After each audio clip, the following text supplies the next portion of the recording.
You wake up, and it begins again. You go to work. You smile. You answer messages.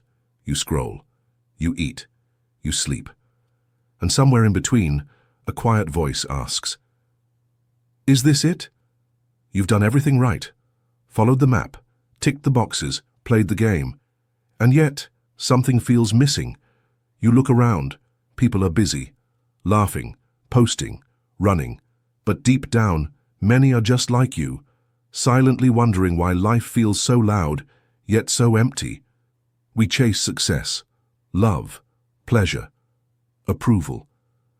But what happens when you have it all and still feel hollow?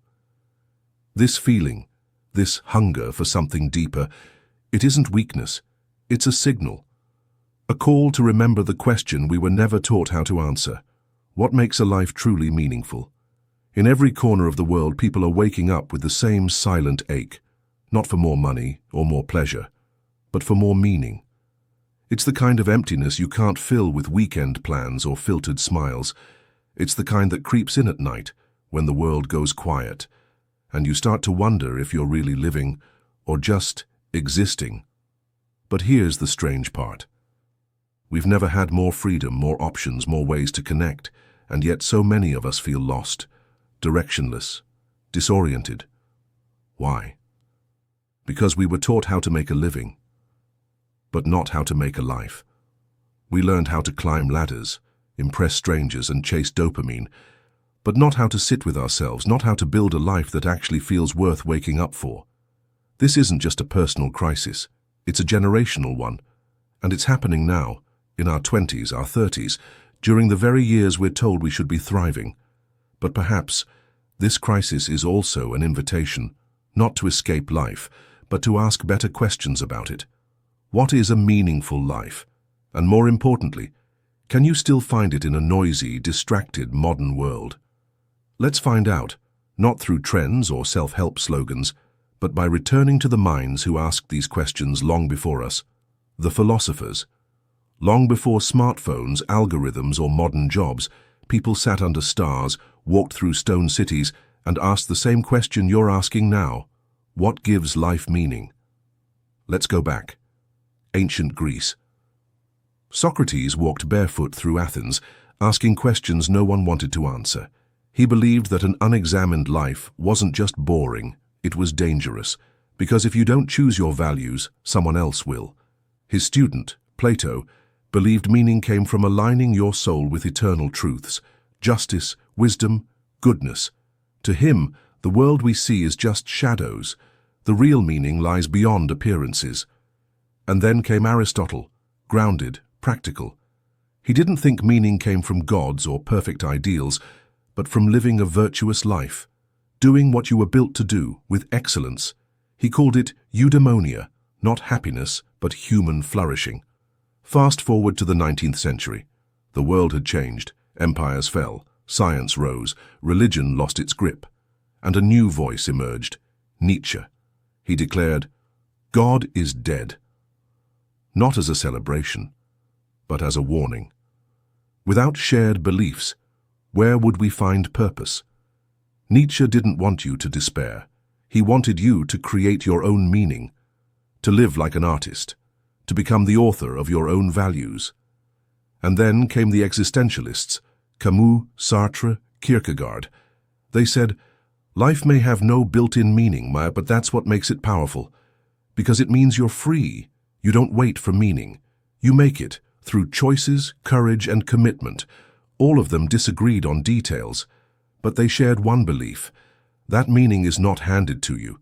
You must go looking for it, in thought, in action, in love, in suffering. Now we stand in a different world, not in togas or cathedrals, but in glass towers, glowing screens, and endless scrolling. We're not chased by lions, we're chased by deadlines. We don't kneel before gods. We kneel before calendars and comment sections. And yet the question remains. But now it sounds like this. I have everything they said I needed, so why do I feel so empty? We were told to build resumes, to climb ladders, to be liked, to stay busy. And maybe we did all that. But somewhere along the way, many of us forgot to ask, what actually matters to me? We spend years chasing success, but rarely stop to ask what success means. We build lives that look good in pictures, but feel hollow in private. Because here's the truth most people are too afraid to admit. You can have comfort without meaning. You can have followers without connection. You can have money, sex, even admiration, and still wake up with a heaviness you can't explain. So maybe the real question isn't, how can I be happy? Maybe it's, what am I living for? What would you still do even if no one ever clapped? What pain would you endure because the purpose behind it made it worth it? This is where meaning begins, not with answers handed down to you, but with questions you dare to face alone. Let's go deeper, because while the world may feel louder, the answers are often found in the quiet minds of those who dared to look within. Here are 5 powerful philosophies, not for memorizing, but for wrestling with. Each offers a different doorway into the question, what makes life meaningful? 1. Viktor Frankl, Meaning Through Suffering. In the darkest place imaginable, a Nazi concentration camp, Viktor Frankl watched people lose everything: family, dignity, freedom. And yet, some still found purpose. He wrote, "Those who have a why to live can bear almost any how." For Frankl, meaning wasn't pleasure. It wasn't even peace. It was the ability to find purpose even in pain, to choose your response, even when the world takes everything else. His message is haunting and hopeful. Meaning is not what happens to you. It's how you respond to what happens. 2. Albert Camus, Embrace the Absurd. Camus looked at life and said, "This doesn't make sense. The world doesn't come with instructions. We search for meaning in a universe that stays silent." But instead of despairing, he gave us this image: Sisyphus, condemned to push a boulder up a hill for eternity. Pointless, repetitive. But what if he learned to smile anyway? Camus said, "The absurd is not the enemy. It's the starting point. When you accept that life has no built-in purpose, you become free to create your own." 3. Alan Watts, Meaning. Through Being, Watts questioned the very idea of chasing meaning. To him, life isn't a problem to solve. It's a song to hear. You don't listen to music to get to the end. You listen to feel it. He said, "You are not a stranger in this universe. You are the universe experiencing itself." Meaning, then, isn't something out there. It's in the act of being fully alive, right here, right now. 4. Jordan Peterson, Meaning as Responsibility. Peterson brought the question of meaning back to structure. In a chaotic world, he says, pick up the heaviest thing you can carry and carry it. It's not the easy path that gives life value. It's responsibility, commitment, choosing to build something stable when everything feels uncertain, not because it's glamorous, but because it's necessary. Meaning isn't found in freedom alone. It's found in what you do with that freedom. 5. Buddhist and Zen. Thought, meaning in no meaning. And then there's the path of letting go. Buddhism teaches suffering comes from clinging to pleasure, identity, control. When you release that grip, something opens. The present moment becomes enough. The breath, the silence, the stillness, they don't point to meaning. They are meaning. You don't have to name it. You just have to be here for it. Each of these perspectives offers something powerful. Frankl shows us purpose in pain. Camus gives us rebellion in absurdity. Watts invites us to be fully present. Peterson calls us to responsibility. Zen asks us to let go. And all of them, in different ways, are asking you one thing: how will you choose to live? Philosophy asks the questions. Psychology tries to measure the answers. And what it's found is both surprising and deeply human. Because even with all our technology, therapies, and data, the keys to a meaningful life remain simple. Not easy, but simple. Martin Seligman, the father of positive psychology, created the PERMA model, a framework for well-being built on 5 elements. One of them stands out: M, meaning.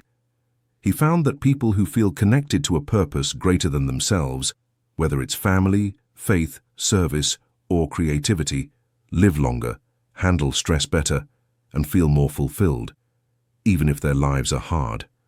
Happiness, he discovered, is fleeting. Meaning stays. Then there's self-determination theory, which says we need 3 things to feel alive: autonomy, the freedom to choose your life; competence, the feeling that you're good at something; relatedness, deep connection with others. When these are missing, no amount of comfort or entertainment can fill the void. Now look at the Japanese concept of Ikigai, often translated as a reason for being. It lies at the intersection of 4 questions. What do you love? What are you good at? What does the world need? What can you be paid for? Ikigai isn't a grand mission. It could be making tea, writing music, raising a child, as long as it gives you that quiet sense of, this matters. Even neuroscience echoes this truth. Pleasure lights up the brain, but it fades fast. Meaning activates deeper, slower pathways, the kind linked to long-term satisfaction and emotional resilience. In short, pleasure lifts you up. Meaning holds you together. And in a world addicted to highs, that kind of stability is rare and powerful. Let's step out of the theories for a moment. Let's bring it down to earth. Because meaning isn't just found in books or deep thoughts. It's found in the small, unseen moments of real people's lives. A young mother wakes up at 5 a.m. to pack lunches, catch the bus, and work a job she doesn't love. She's tired, underpaid, overlooked. But every evening, when she holds her child, she feels something that no paycheck could ever offer: purpose. A man spends years painting in silence. His work gets no likes, no recognition, but in the solitude of creation, he feels alive. Not because the world approves, but because he does. It's meaningful to him. A nurse works night shifts, holding the hands of strangers as they slip between life and death. It's exhausting, messy, emotionally brutal, but she keeps showing up because she knows what she's doing matters. Now compare that to someone with status, a 6-figure salary, a luxury apartment, endless praise. But deep inside, they feel disconnected, unseen, useless. Because meaning isn't about how life looks, it's about how it feels, when no one's watching. So ask yourself, what's one thing you do that feels quietly powerful, even if no one claps for it? When was the last time you did something difficult, simply because it aligned with your values? What would you keep doing even if the world never noticed? This is where philosophy meets psychology, where ideas meet reality, and where the search for meaning becomes personal. Let's be honest. Sometimes, even after all the thinking, the reading, the searching, you still feel nothing. You've done the inner work. You've tried the routines. You've asked the big questions. And yet, there's a silence inside you that won't go away. You're not broken. This emptiness you feel, it's not a flaw. It's part of being awake. Because meaning isn't something you find once and forever. It's something you build. And some days, that construction site will look empty, unfinished, lonely. But emptiness isn't always a void. Sometimes it's space. Space to grow into. Space to become someone new. If you feel lost, it doesn't mean your life has no meaning. It means you're in the middle of becoming. And becoming is messy. There's no formula, no map, no guaranteed destination, but there is a compass. And it often points toward what scares you, what costs you, what calls you, as softly but persistently. So the question isn't, why do I feel empty? It's, am I willing to stay with the emptiness long enough for it to teach me something? Because meaning doesn't always come with fireworks. Sometimes it arrives in silence and in stillness, like a whisper that waits for you to listen. You don't need to be a philosopher to live with meaning. You just need to be willing to choose. To stop waiting for someone else to define it for you, to stop copying lives that aren't yours. Because the most powerful truth is this: meaning isn't given, it's created by you, not once, not perfectly, but slowly, moment by moment, decision by decision. You create meaning when you say yes to something difficult but right, when you show up for someone who can't repay you, when you create something honest, even if no one understands it. You create meaning when you stop asking, "What does the world expect from me?" and start asking, "What do I expect from myself?" Try this. Take a pen. Write your own definition of a meaningful life. Not what you've heard, not what gets applause, but what would make your future self proud. Now list 3 things you can do this week that move you toward it. They don't have to be big. They just have to be true.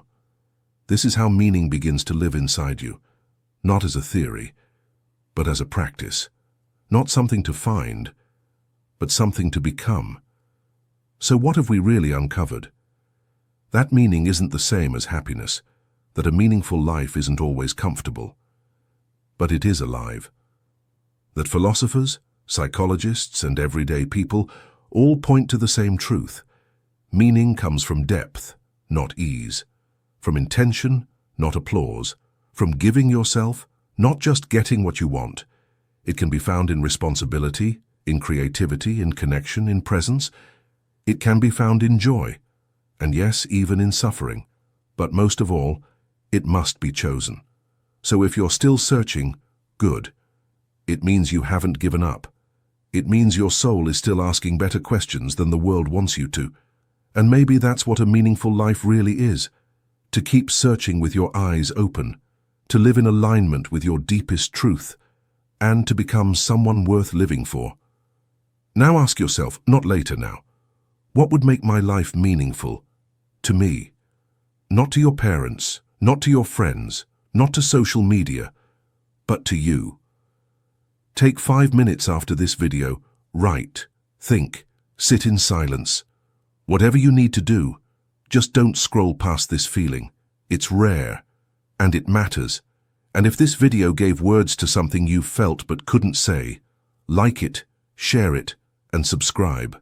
Not for the algorithm, but because someone else out there is silently asking the same question you were, and your choice to share this might be the moment they start their own journey toward meaning. Keep asking, keep choosing, keep becoming. This is your life. Make it matter.